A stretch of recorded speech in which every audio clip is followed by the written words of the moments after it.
Assalamualaikum warahmatullahi wabarakatuh. Innal hamdalillahi wa Salam.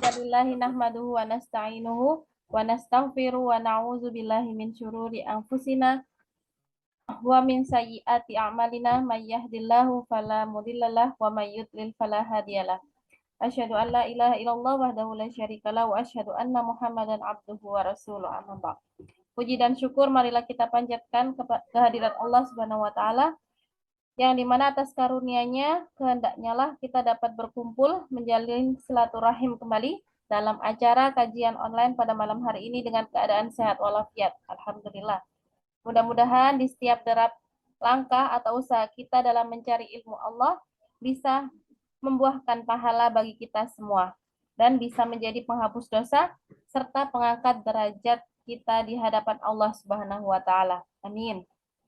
Tak lupa pula salawat serta salam senantiasa tercurahkan kepada Nabi Muhammad SAW, kepada keluarganya, sahabat-sahabatnya, para tabi'in, tabi'ut tabi'in, sebagai uswatun hasanah suri tauladan yang baik bagi kita umat Islam sehingga kita bisa menikmati indahnya agama Allah ini. Masya Allah, tabarakallah.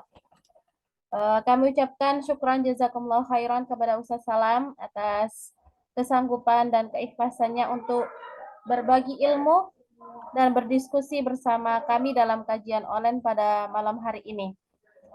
Semoga Allah berikan kesehatan, rezeki, dan umur yang berkah kepada Ustadz Salam sekeluarga. Amin. Kami juga mengucapkan syukran jazakumullah khairan kepada para peserta kajian online yang setia dan selalu bersemangat untuk berburu ilmu Allah. Masya Allah. Semoga Allah berikan kesehatan, rezeki, dan umur yang berkah kepada kita semua. Amin. Baiklah, saya langsung saja membacakan susunan acara pada malam hari ini. Yang pertama yakni pembukaan. Yang kedua, kajian dengan tema Awas Bahaya Istidraj oleh Ustadz Salam Rusyad. Yang ketiga, diskusi atau tanya jawab. Dan yang keempat, penutup. Kita menginjak ke acara yang pertama yakni pembukaan. Marilah kita buka acara ini dengan bacaan basmalah. Bismillahirrahmanirrahim. Acara yang kedua yakni kajian dengan tema Awas Bahaya Istidraj yang akan disampaikan oleh Ustadz Salam Rusyad. Kepada Ustadz Salam kami persilahkan. Ya. Bismillahirrahmanirrahim. Alhamdulillahirabbil alamin wa bihi nasta'in bi umurid dunya waddin. Wala haula wala quwata illa billah. Asyhadu an la ilaha illallah wahdahu la syarikalah wa asyhadu anna Muhammadan abduhu wa rasuluhu wa ba'an. Qala Allah Ta'ala fi kitabil karim, a'udzu billahi minasyaitonir rajim. Walladzina kadzdzabu biayatina sanastadrijuhum min haitsu la ya'lamun wa umli lahum inna kaidi matinun. Para peserta sekalian, alhamdulillah bersyukur pada Allah Subhanahu wa taala malam hari ini bisa berjumpa lewat media. Dan yang kedua, mohon maaf karena kemarin saya salah paham. Jadi akhirnya saya nerima tamu dan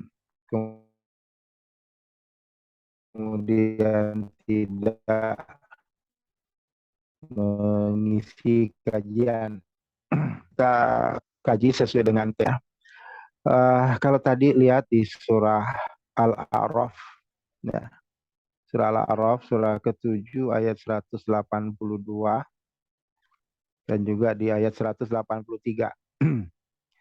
Nah, di situ Allah Subhanahu wa taala menyebutkan a'udzubillahi minasyaitonirrajim walladzina kadzdzabu biayatina sanastadzrijuhum min haitsu la ya'lam wa umli lahum inna kaidi matin. Walladzina kadzdzabu, orang-orang yang menolak atau mendustakan ayatina, ayat-ayat kami,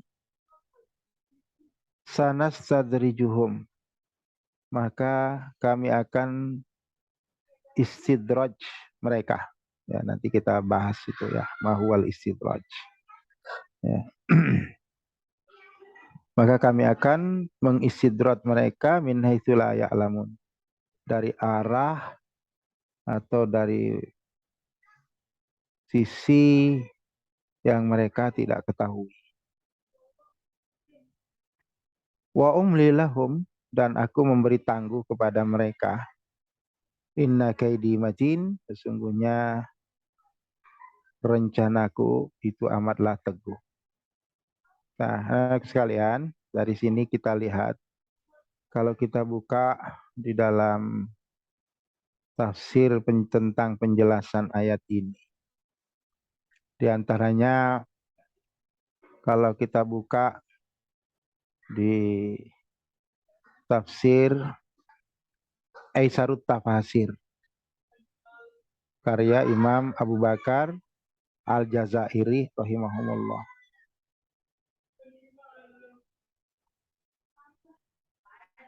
Beliau memberikan penjelasan tentang istidraj.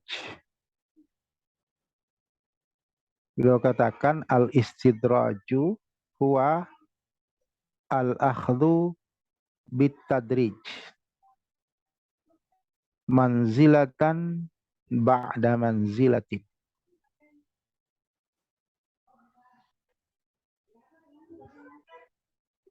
Istidraj itu dari kata darajah sebenarnya, ya. Ad-darju, berangsur-angsur pelan-pelan. Nah, maka kalau ditambahkan kata tambahan ala wazni istafala, nah, maka jadilah dia istidraj, yang kemudian mempunyai arti tadi al-akhdhu bitadrij manzilatan ba'da manzilah, yaitu menarik atau mengambil sesuatu secara pelan-pelan. Manzilatan ba'da manzilah, yaitu dari satu tempat, satu posisi kepada posisi berikut. Kemudian kata ad-durju sendiri mempunyai arti lufus syai', yaitu lufus syai' memperlakukan sesuatu secara pelan-pelan. Nah, seperti kalau dikatakan dalam bab mayit itu idrajul mayit fi kafanihi, maknanya luffuhu fi. Nah, idrajul mayit fi kafanihi, mengidrajkan mayit di dalam kafannya, itu kemudian mempunyai arti meletakkan dalam kafan itu secara pelan-pelan.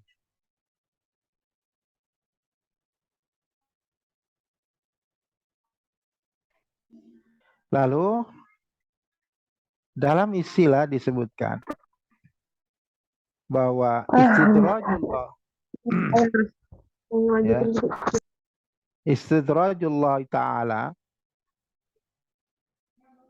istidraj Allah Ta'ala kepada ahlul ghawayah, ya, itu kepada ahli maksiat, di antaranya tadi orang yang menolak ayat-ayat Allah. Kullama jaddadu lillahi maksiatan, setiap kali mereka melakukan maksiat yang baru. Jaddadalahum ni'matan, maka Allah memberikan nikmat yang baru bagi mereka di dalam maksiat itu. Hatta ya'khudahum bidunubihim, sampai pada saatnya nanti Allah menghukum mereka karena dosa-dosa itu. Wahum la yash'urun, dan mereka tidak rasa. Nah, jadi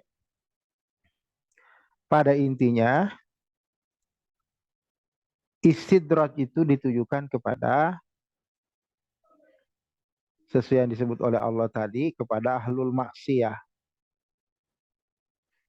Ya, jadi istidraj itu ditujukan kepada ahlul maksiyah, kepada orang-orang yang suka bermaksiat. Terutama dalam hal ini, maksiat berupa kezaliman. Ya, karena kalau melihat kepada ayat Allah tadi, yang mereka ini disebut oleh Allah kadzabu bi ayatina. Nah, maka itu adalah orang-orang yang zalim sebenarnya, karena tidak ada lagi kezaliman yang melebihi daripada zalim terhadap ayat-ayat Allah. Nah, zalim terhadap ayat-ayat Allah itu berupa menolak, takdzib, penolakan terhadap ayat Allah. Nah, maka Allah Subhanahu wa taala kalau melihat di dalam Al-Qur'an itu, Allah mengistidraj istilahnya, yaitu kalau dalam terjemahan itu sebenarnya bahwa istidraj itu menarik mereka secara beransur-ansur menuju kepada kebinasaan. Nah, cuman yang bersangkutan itu tidak terasa. Nah, maka kalau melihat di dalam Al-Quran, proses istidraj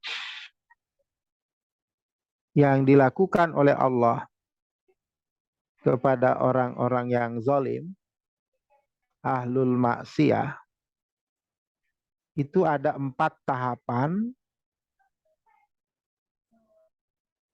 sebelum Allah ahluhum, sebelum mereka dihukum oleh Allah.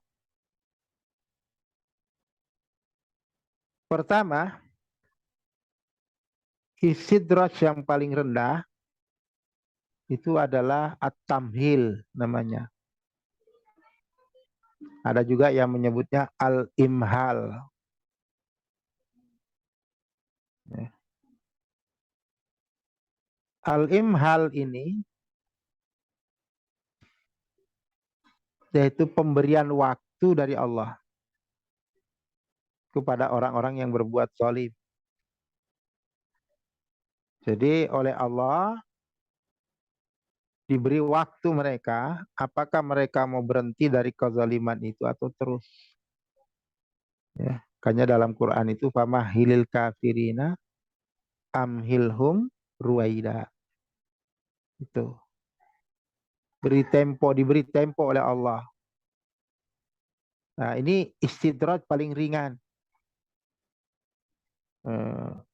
Kadang yang melakukan maksiat atau perbuatan zalim itu karena diberi waktu oleh Allah, terkadang justru waktu yang Allah berikan sebenarnya adalah untuk kesempatan mereka berhenti, itu tidak dimanfaatkan. Malah merasa bahwa waktu yang Allah berikan itu seakan-akan mereka merasa perbuatan maksiat mereka, pembangkangan atau kezaliman yang mereka lakukan itu seakan-akan mereka itu merasa bahwa hal itu dibenarkan oleh Allah Subhanahu wa taala. Gitu.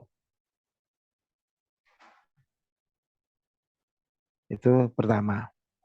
Itu al-imhal atau at-tamhil. Nah, kemudian yang kedua dari proses al-imhal atau at-tamhil ini,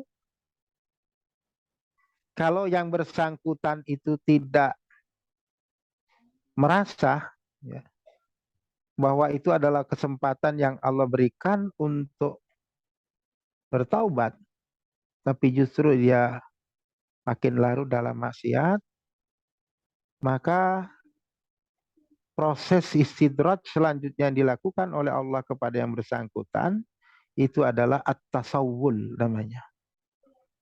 Ya, istilah Al-Qur'annya sawwalalahumus syaitan. Ya. Nah, tasawwul. Nah, maka dalam hal ini tasawwul itu Allah mengirim setan ya, jadi membiarkan bahkan menyuruh setan kepada yang bersangkutan untuk melakukan tasawwul. Tasawwul itu menarik mereka merasa indah di dalam berbuat apa? Menarik mereka senang untuk berbuat maksiat. Ya. Jadi mereka senang di dalam bermaksiat itu. Tak terasa dia bermaksiat terus. Ya.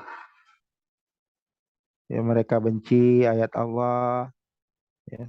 Tapi mereka tidak merasa kalau sedang membenci ayat-ayat Allah. Ya. Itu tasawul. Jadi mereka diseret, dipengaruhi, sengaja Allah kirim setan untuk sawwalalahum, selalu mendampingi dia, ya, membimbing dia kepada arah maksiat. Tuh, ya, itu proses kedua, proses yang disebut proses tasawul. Kemudian yang ketiga, seperti yang disebut oleh Allah dalam ayat tadi, ya, di dalam surah Al-A'raf ayat 183, wa umli lahum. Ya. Yang ketiga itu ada yang menyebutnya dengan istilah al-imla, ada juga menyebutnya dengan at-tamawul. Ya, ada menyebutnya at-tamawul. Ya, ditangguhkan oleh Allah. Ya, biasanya kalau dalam terjemahan itu hanya diartikan tangguh. Tapi tamawul itu justru tadi amla itu asal artinya kan tamanna, berangan-angan panjang. Ya, jadi orang yang tadi sudah diistidrat oleh Allah tasawul, dikirimi setan untuk terus mengajak dia bermaksiat dan dia turuti setan itu, maka proses selanjutnya adalah tamawul. Ya, wa amlalahum. Setan itu memberikan angan-angan panjang kepada yang bersangkutan itu untuk terus bercita-cita, berpikiran untuk terus mau melakukan maksiat. Ya, terus mau melakukan kezaliman. Ya, jadi tidak puas dengan apa yang sudah ada. Ya, karena kalau sudah masuk pada proses tamawul ini atau al-imla ini, kadang yang bersangkutan itu sudah merasa benar, ya, sudah merasa benar di situ sehingga dia sudah merasa senang. Nah, itulah kemudian dimanfaatkan oleh setan untuk mempengaruhi pikiran, akal, hawa nafsunya untuk kemudian berangan-angan panjang. Ya, makanya jangan heran kalau ada orang ya yang memiliki kekuasaan tapi di dalam dia berkuasa itu dia berzolim. Lalu dia terus ingin berkuasa. Ya. Karena dia merasa enak, merasa benar-benar di dalam kezalimannya itu. Ya. Nah, sehingga tidak pernah puas dia. Selesai satu periode pengen dua, selesai dua pengen tiga, selesai tiga pengen empat, dan seterusnya begitu. Intinya dia tidak mau berhenti berkuasa. Itu namanya tamawul atau imla oleh Allah setan ini tadi sudah meningkatkan, memasuki daya pikirnya untuk selalu berangan-angan panjang untuk melakukan kezaliman. Nah, karena pada posisi ketiga ini yang bersangkutan itu tidak merasa berbuat zalim, ya, tidak mengerti kalau dirinya sedang zalim. Ya. Bahkan bisa berbalik, orang yang dia zalimi itu dianggap zalim terhadap dirinya. Itu. Nah, itu yang di apa namanya disebutkan oleh Allah seperti itu. Nah, lalu tahapan berikutnya, tahapan keempat. Nah, tahapan keempat dari istidraj ini yaitu tahapan apa yang disebut at-tazayyun. Ya. Di Quran Allah sebut, ya, zuyyina lahum su'u a'malihim fahum la yash'urun. Ya. Tazayyun, kata bahasa Qur'annya la zuyyina lahum, dihiaskan. Tazin itu kan indah, hiasan, perhiasan. Sesuatu yang dijadikan hiasan itu adalah sesuatu yang indah, membuat si pelakunya itu menjadi indah, menjadi bagus dilihat begitu. Nah, tetapi di sini kata zuyyina lahum itu digunakan oleh Allah untuk mereka yang oleh Allah sudah disidraj. Nah, maka ini adalah tingkat istidraj paling parah kalau sudah memasuki tahapan keempat, yaitu tazayyun. Apa itu? Yang bersangkutan dibuat oleh Allah, ya, merasa benar dalam perbuatan, ya. Jadi dia berbuat zalim, dia berbuat maksiat dengan sadar dan penuh anggapan, keyakinan bahwa apa yang dilakukan itu adalah suatu kebenaran. Nah, ini namanya zuyyina su'u a'malihim. Ya, padahal apa yang mereka lakukan itu su'ul a'mal, perbuatan buruk. Tetapi oleh Allah dirubah pola pandang mereka itu, bahwa apa yang mereka lakukan itu mereka merasa benar. Ya. Sehingga orang yang mengkritisi bahwa dia salah, itu kemudian dianggap salah. Ya, dianggap salah.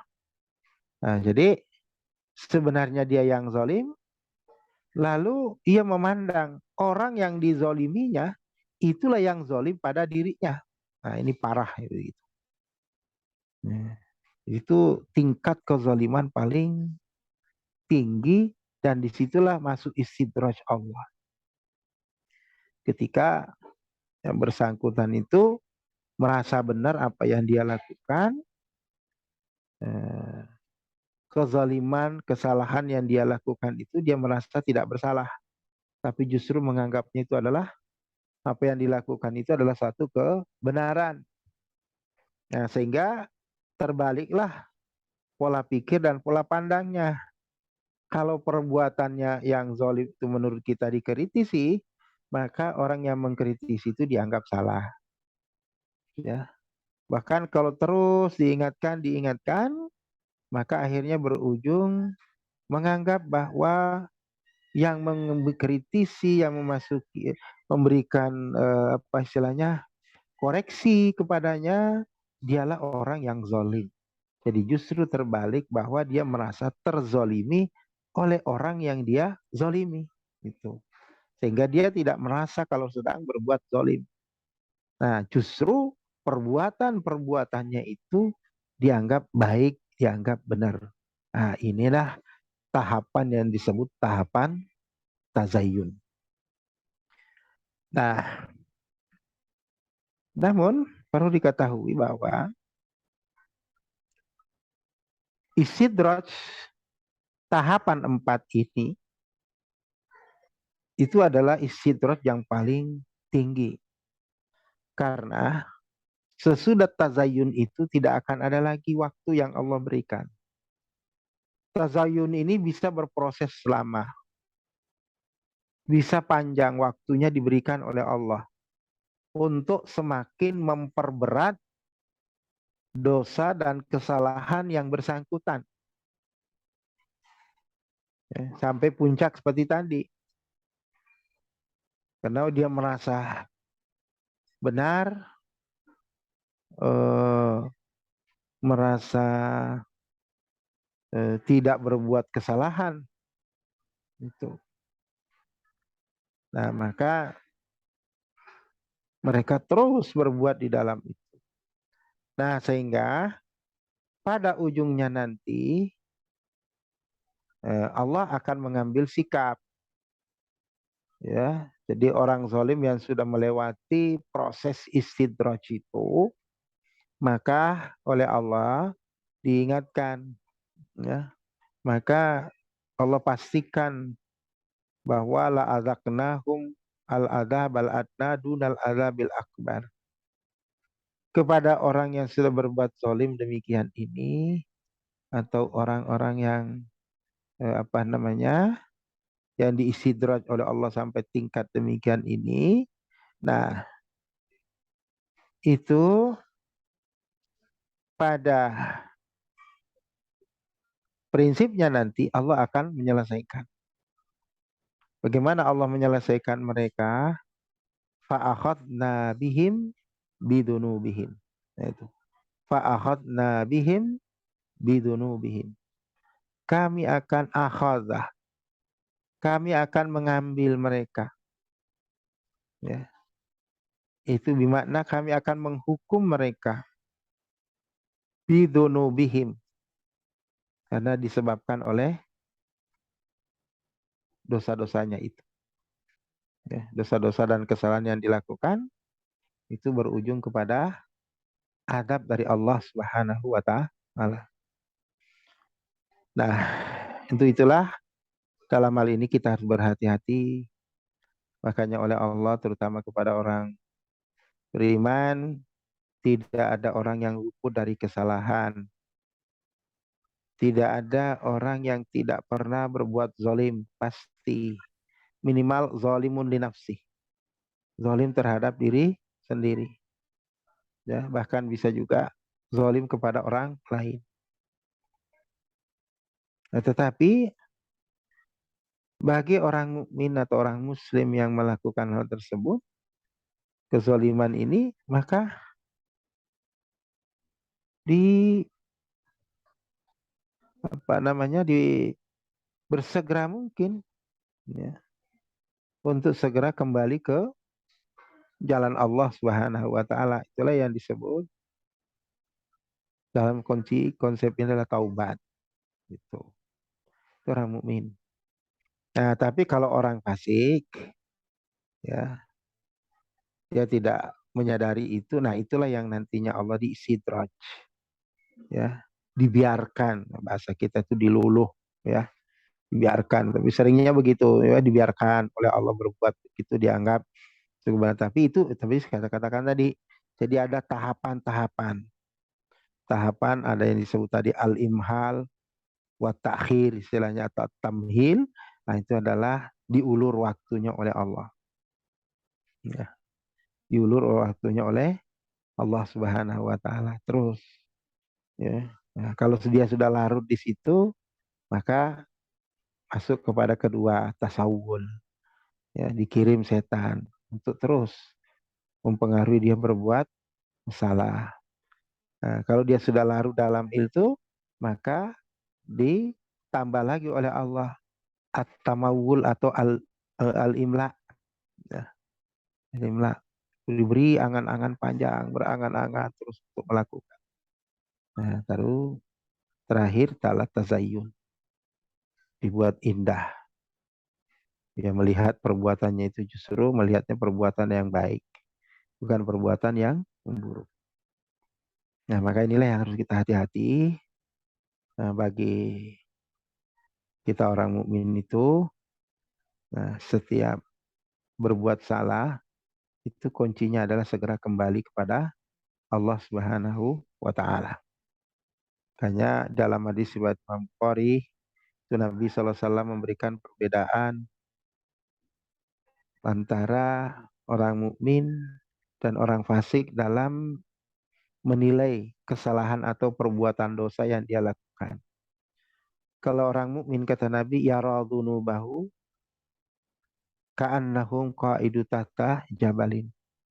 Orang mukmin ketika melakukan kesalahan, memandang dosa yang dia lakukan itu ibarat dia duduk di pinggir jurang. Ya khafu ayyaqaf. Dia takut sekali kalau eh, dosa yang dia lakukan itu membuat dia terjatuh ke dalam jurang, jatuh ke neraka. Tapi wa innal fujura kata Nabi, sebaliknya orang fujur, orang yang bergeliman dengan dosa, orang fasik, itu yaradunu bahu katu babi marra ala ampih. Melihat dosa yang dilakukan itu seperti seekor lalat yang lewat depan hidungnya, waqalaha kata, lalu dia usir dengan tangan. Artinya memandang enteng dosa yang dia lakukan. Nah ini orang fujur. Nah orang yang seperti inilah kalau tidak sadar-sadar, maka dia masuk nanti pada kondisi zalimun li nafsi, bahkan melakukan perbuatan-perbuatan yang zalimi orang lain, maka inilah kalau tidak bersegera kembali, maka dia akan cikal bakal untuk diistidraj oleh Allah Subhanahu wa taala. Nah, itulah barangkali secara singkat penjelasan tentang istidraj itu. Nah, jadi hal ini adalah sangat berbahaya kalau kita tidak menyadari. Ya, maka agar terhindar dari istidraj ini, maka ketika kita berbuat satu kesalahan, maka segeralah bertaubat kepada Allah. Ya, hanya itu Al-Quran lewat ya. Jadi kita diperintah oleh Allah melakukan taubatan nasuha, istighfar, perbanyak istighfar pada Allah. Itu semua tidak lepas dari itu. Ya. Nah, untuk semuanya itu menghindari terjadinya istidraj pada diri kita. Ya, mudah-mudahan kita semua dihindarkan dan dijauhkan dari hal yang dapat menimbulkan istidraj ini. Baik, begitu yang bisa saya sampaikan. Silakan barangkali ada yang perlu didiskusikan. Baik, syukron Ustaz, Masya Allah. Ini introspeksi diri. Masya Allah ini Ustaz. Banyak sekali yang perlu diintrospeksi diri ini. Baik, kita langsung ke acara yang ketiga. Diskusi atau tanya jawab. Monggo yang ingin bertanya silakan raise hand atau tulis di kolom chat. Dan ini sudah ada satu pertanyaan yang masuk, Ustaz. Ya, langsung aja. Assalamualaikum, Afwan Ustadz, saya mau bertanya, batasan dari istidraj itu sampai mana? Karena saya merasa ibadah saya dan suami kurang, namun rezeki yang kami dapat, Masya Allah. Kami tetap melakukan rukun Islam dan berusaha syar'i. Namun kami jujur mengakui jika ibadah kami kalau dinilai mungkin C saja. Apakah yang kami nikmati ini salah satu dari bentuk istidraj? Jazakumullah khairan Ustaz. Iya. Jadi begini, seringkali kita salah paham bahwa antara ibadah dengan rezeki itu nggak ada hubungannya, ya. Jadi ibadah itu kewajiban kepada Allah, rezeki itu hak hamba kepada Allah. Itu. Jadi seringkali orang keliru di situ. Ketika rezekinya sesek, wah ini ibadahnya kurang. Nggak ada. Itu ada masalah saja dalam koreksi kita. Itu ada hal-hal yang tidak bisa kita lewati. Ya, kalau masalahnya masalah itu ya, nah, maka itu yang harus kita introspeksi. Ingat bahwa rezeki yang Allah berikan itu kan amanah. Semua akan dipertanggungjawabkan. Tummalatus alunna yawma idzin anin naib. Kamu akan diberi pertanggungjawaban. Semakin kaya, semakin berat pertanggungjawabannya. Karena tidak pertanggungjawaban itu bukan secara global. Ketika ayat itu turun, sahabat bertanya, ya Rasulullah, wa in kana tamron na'kuluha, apakah walaupun hanya sebiji korma yang kita makan akan dipertanyakan? Naam, kata Nabi. Itu. Jadi kalau kita ya sebutir nasi yang kita makan itu akan dipertanyakan oleh Allah. Ya. Nah, jadi tingkatkan saja kesyukuran. Jadi kita berpikir positif, jangan berpikir negatif. Gitu. Ini jangan-jangan ini jangan suudzon kepada Allah. Ya. Nah, ketika Allah memberikan rezeki, itu bukan berarti Allah meredoi apa yang kita lakukan. Gitu. Karena itu saya katakan tadi, antara ibadah dengan rezeki itu tidak ada hubungannya sebenarnya. Ya, jadi banyak orang yang ibadahnya bagus ya miskin, gitu. Ada juga orang ibadahnya pas-pasan diberi kekayaan oleh Allah karena memang nggak ada hubungannya, gitu. Ibadah bukan untuk memperoleh kekayaan, gitu. Tapi rezeki itu Allah berikan untuk menjadi fasilitas ibadah buat kita. Tuh. Nah, namun kita harus berhati-hati, ya. Jadi bahwa ketika Allah memberikan nikmat itu kan, ya ujungnya kita mensyukurinya, ya. Kita mensyukuri dengan memperbaiki ibadah kita. Ya, ibadah itu jangan merasa ibadah saya kok sedikit, bukan. Ya, yang diperlukan itu ada kualitasnya. Makanya kan Allah katakan di surah Al-Mulk, alladzi khalaqal mauta wal hayata liyabluwakum ayyukum ahsanu amala. Itu bukan aksaru amala, tapi ahsanu amala. Yang dipentingkan itu adalah amal yang berkualitas. Tuh, kualitas amal kita ya sudah tentu saja yang sesuai dengan tuntunan yang disyariatkan, lalu kemudian dikerjakan dengan ikhlas. Itu. Nah, itu aja. Jadi makanya ketika Allah berikan begitu kok ibadah saya itu introspeksi pada diri kita, maka bersyukurlah yang banyak pada Allah. Rezeki yang Allah berikan, harta yang Allah berikan itu jadikan sebagai sarana ibadah, ya. Jangan dijadikan sebagai sarana poya-poya. Ya, salah satu jalan setan menggoda kita itu yang diperintahkan Allah kepada iblis itu adalah lewat harta kan. Allah katakan wasyarikum fil amwali wal auladi. Kamu bersekutu mereka di dalam harta dan anak-anaknya. Nah, maka di dalam harta kita itu penuh setan kalau kita tidak berhati-hati. Makanya kenapa Allah mengatakan dalam Quran khudz min amwalihim shadaqatan tutahhiruhum. Nah, itu ambillah zakat dari harta mereka, sedekah dari harta mereka. Dengan itu kamu membersihkan mereka. Itu membersihkan iblis tadi. Nah, maka rizki yang Allah berikan kalau bersifat harta ya harus mencintai harta. Cintai harta itu. Ya. Jangan tidak cinta harta. Bagaimana cinta asli terhadap harta? Jangan hanya mencintai di dunia saja. Di dunia dipakai foya-foya itu hanya di dunia. Tapi cintailah harta itu dunia akhirat. Ya. Nah, dunia akhirat. Kalau hanya dipakai di dunia, ya sudah habis itu. Sampai di situ. Nah, jadi kalau orang itu hanya menggunakan hartanya for dunia, itu pada dasarnya dia nggak cinta sama hartanya. Itu. Nah, karena dia hanya menghabiskan. Nah, kalau orang itu mencintai, senang kepada harta, disimpan harta itu. Disimpannya bagaimana? Ke tempat yang abadi untuk kehidupan berikutnya. Nah, maka orang yang mencintai hartanya, cinta hakiki terhadap harta itu adalah orang yang menggunakan rezeki harta yang Allah berikan itu sebagai sarana ibadah. Harta yang wajib zakat dizakati, yang tidak wajib zakat dikeluarkan infaknya, sedekahnya jalan, bantu orang lain, hibah, wakaf itu, ya itu yang dijalankan. Jadi betul-betul digunakan itu sebagai sarana ibadah. Dan dia pahami bahwa sebagai wujud cintanya kepada Allah maka ditabung lebih dulu sebelum dia berangkat ke akhirat, didahulukan dulu, ditransfer duluan, ya, hartanya ke sana untuk kehidupan berikutnya. Nah, jadi itu, jadi introspeksi begitu saja, ya. Jadi bahwa ketika Allah memberikan eh, harta begitu, Ya itu kok ibadah saya kok merasa tidak sebanding. Ya ingat memang nggak ada hubungannya dengan itu. Ya, yang pokok itu kalau diberikan Allah syukuri.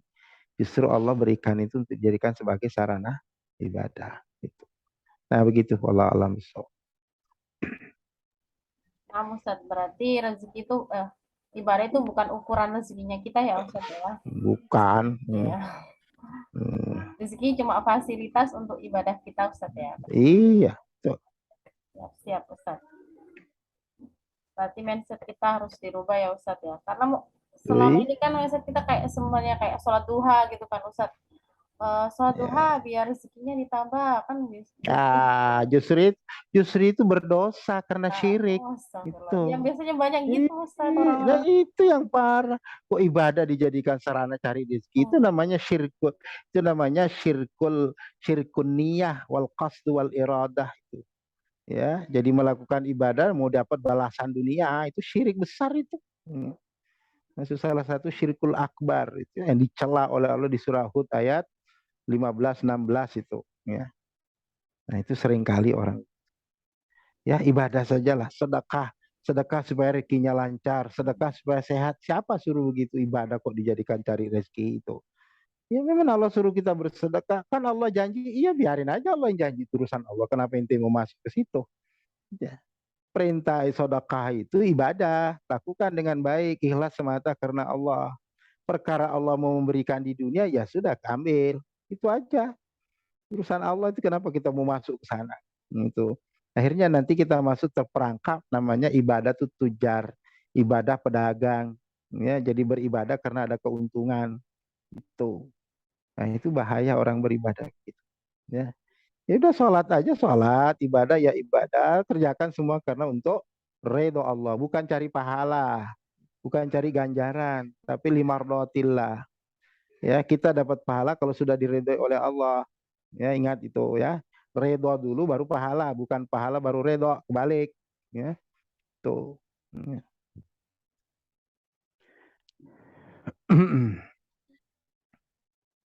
Baik, siap Ustaz. Mulai dirubah mindsetnya berarti. Oh iya. Baik, ada yang bertanya lagi? Monggo silakan raise hand atau tulis di kolom chat.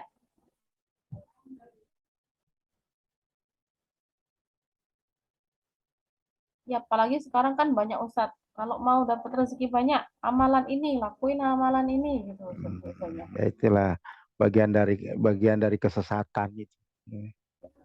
Makanya saya dari dulu saya bilang, orang yang berfatwa kalau mau rezekinya lancar bersedekah, mau bersedekah 1 juta dapat 10 juta. Saya bilang dari dulu itu aliran sesat itu yang begitu. Hmm. Hmm.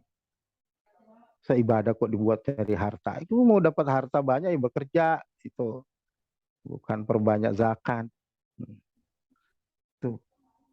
Astagfirullah. Ya, ya memang Allah beri. Kalau niatnya begitu pasti diberi oleh Allah. Tapi ingat nanti bacalah surah Hud ya, ayat 15 16 itu. Kalau kita melakukan sesuatu begitu lalu sudah Allah berikan di dunia, maka di akhirat tidak ada balasan kecuali neraka. Tuh. Hmm. Jadi kalau niatnya bersedekah, niatnya berzakat, supaya hartanya lancar, pasti dilancarkan oleh Allah. Tapi itulah yang didapatkan. Di akhirat sudah nggak ada didapat. Nah, itu maka Allah katakan laisa lahum fil akhirati min khalaqin illan nar. Gak ada lagi bagiannya di akhirat karena sudah diminta di dunia. Ya. Minta Ya, sehat karena sedekah, minta rezekinya lancar karena sedekah, minta itu ini dilancarkan semua oleh Allah sehingga pahala akhiratnya tidak ada. jadi kayak Hmm. sia-sia ya Ustadz ya. Ya bukan sia-sia lagi, sudah jatuh ketimpa tangga gitu. Astagfirullah. Hmm. Hmm. Khosirun jadinya itu. Hmm. Hmm. Kamu Ustadz. Itu. Astagfirullah. Hmm. Tuh. Baik, ada yang bertanya?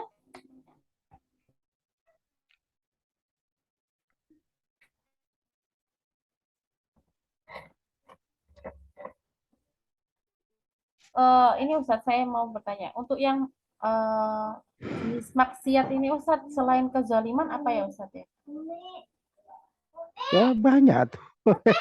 Ya, Nah, maksudnya jadi maksiat-maksiat kecil Ustaz. Kalau kalau zina, kalau mencuri itu mungkin sudah termasuk yang besar ya Ustaz ya. mm, mm, mm, Kalau mm. yang kecil-kecil gitu Ustaz.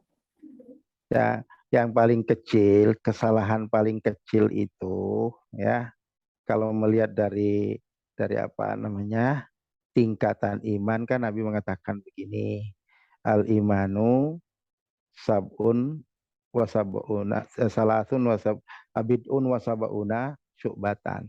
Iman itu kan lebih dari 73 cabang. Fa'alaha qaula ilaha illallah, tertingginya itu adalah ucapan la ilaha illallah. Wa adnaha, dan paling rendahnya perbuatan itu imatatul adza anit tariq. Imatatul adza anit tariq. Menghilangkan gangguan dari jalan. Itu amal paling kecil. Berarti dosa paling kecil adalah melakukan sebaliknya, membuat gangguan di jalan, termasuk memasang apa? Polisi tidur. Itu dosa maksiat paling kecil itu tiap hari tapi dilakukan. Gitu. Orang Allah suruh jalannya lancar malah dipasangi polisi tidur. Gitu. Ya, Banyak itu kan banyak banyak loh kecil dilakukan. Ustaz.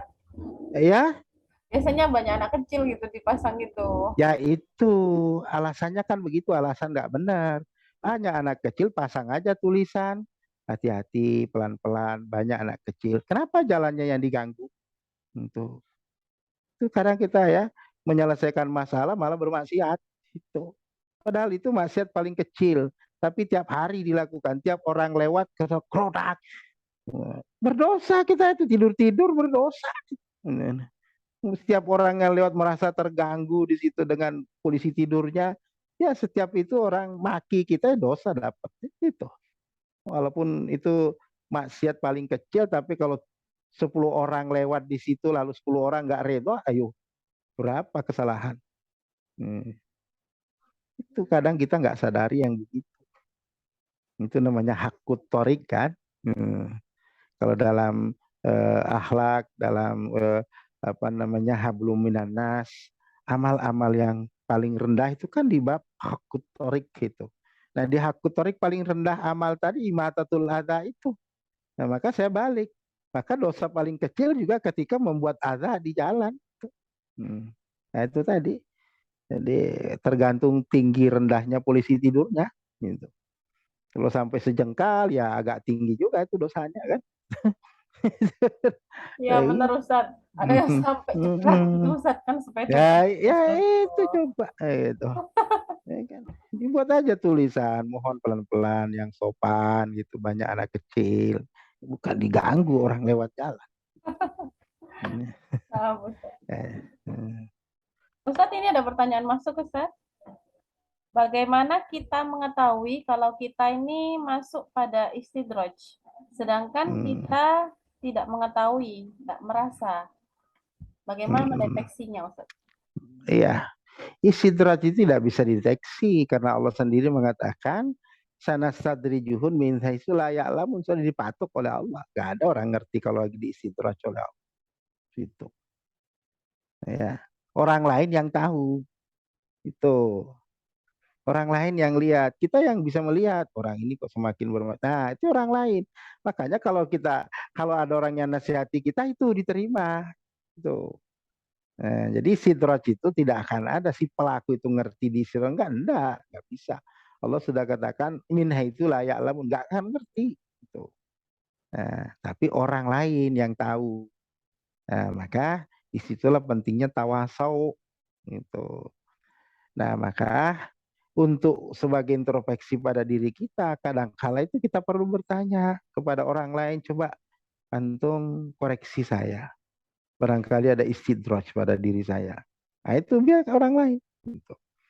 Ya, atau terkadang juga orang itu kadang kalau diminta begitu, namanya istidraj ini barang halus ya. Barang halus yang betul-betul dihaluskan oleh Allah. Kalau orang itu sengaja untuk mencari itu, kadang nggak diperlihatkan oleh Allah. Ya. Jadi tidak diperlihatkan oleh Allah. Tapi orang bisa melihatnya secara spontan biasa. Gitu. Makanya kalau kita diingatkan, kalau ini kamu kok berhati-hati ini kok. Arahnya ada yang negatif ini. Nah, itu segera diselesaikan dengan berhenti, beristighfar, taubat. Ya, jadi kita itu nggak akan ngerti kalau kita itu sedang diistidraj. Ya, kalau orang ngerti sedang diistidraj, bukan istidraj namanya. Itu, ya kan istidraj itu barang halus. Ya. Tuh yang hanya Allah yang tahu dan orang lain yang melihat. Ini kok begini nih. Ya, ini kok semakin terus ya. Ketika dinasihati, kok malah semakin ngelawan, kok malah semakin menyalahkan orang yang nasihati. Nah, di situ nampak istidraj itu. Maka orang lain yang akan menasihati kita dalam hal. Nah, begitu.